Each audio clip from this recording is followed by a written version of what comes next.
জীবনের নীরব মুহূর্ত।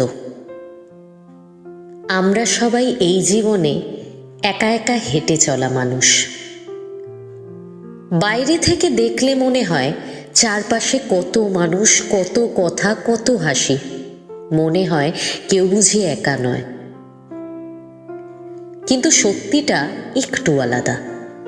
আসলে প্রত্যেক মানুষ নিজের ভেতরে একটা নিঃশব্দ দ্বীপ নিয়ে বেঁচে থাকে, যেখানে কেউ সহজে ঢুকতে পারে না।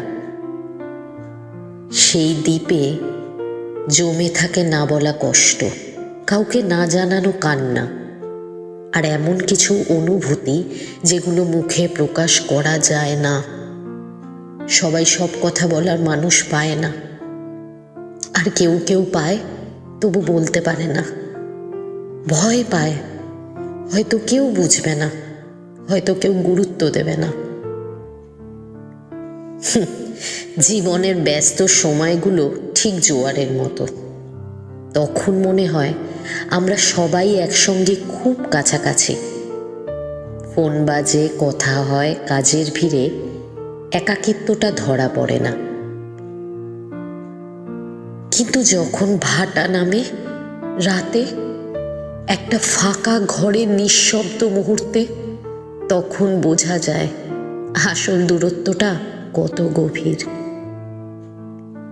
হঠাৎ করে মনে হয় এত মানুষের মাঝেও বুকের ভিতরটা ভীষণ ফাঁকা। কথা বলার মানুষ থাকলেও বলার মতো কথা থাকে না। চোখ ভিজে আসে, কিন্তু কাউকে বলা যায় না কেন। নীরবতাই তখন সবচেয়ে আপন হয়ে ওঠে।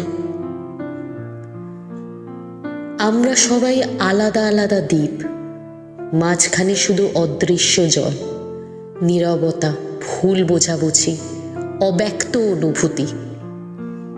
কখনো কেউ সেই জল পেরিয়ে আসে, কখনো আসে না, আর সেই অপেক্ষাতেই অনেক মানুষ সারা জীবন কাটিয়ে দেয়। এই কারণেই মানুষকে দেখে কখনো তার আসল অবস্থাটা বোঝা যায় না। যে হাসে সে সবচেয়ে বেশি কষ্ট লুকিয়ে রাখে, যে চুপ করে থাকে তার ভেতরে সবচেয়ে বেশি কথা জমে থাকে। আমরা সবাই কাছাকাছি থেকেও আলাদা, এক একটা দ্বীপ, নীরব, নিঃসঙ্গ, অথচ ভেতরে ভেতরে অনুভূতিতে ভরা।